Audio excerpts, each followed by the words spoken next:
The Marion Tavern Room at Grandview Farm was filled with friends, family members, and well-wishers to celebrate the life of a well-loved man, share stories of his past, and give him one final salute. It was a celebration of life for Norman Biggart, a World War II veteran and local historian who had a full and accomplished life. Norman passed away on May 20th, 2019 at the age of 97. Born in 1921, he was a graduate of Needham High School. Afterwards, he enlisted with the Army Air Force to serve as a photographer in India in World War II.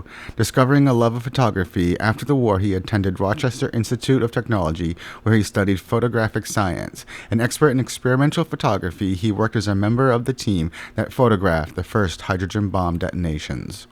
Norman spent much of his adult life in Burlington and fell in love with the community and its history.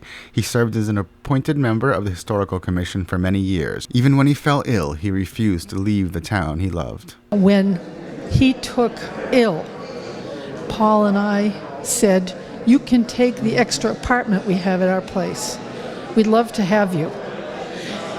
He said, "No, thank you anyway, but my projects are in Burlington. I love Burlington. I'm not going to leave it."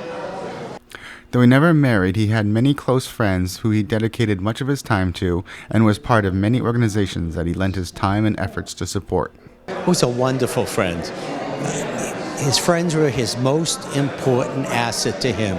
It was everything to him because he had such a small family. But I can tell you, his real family was the town of Burlington.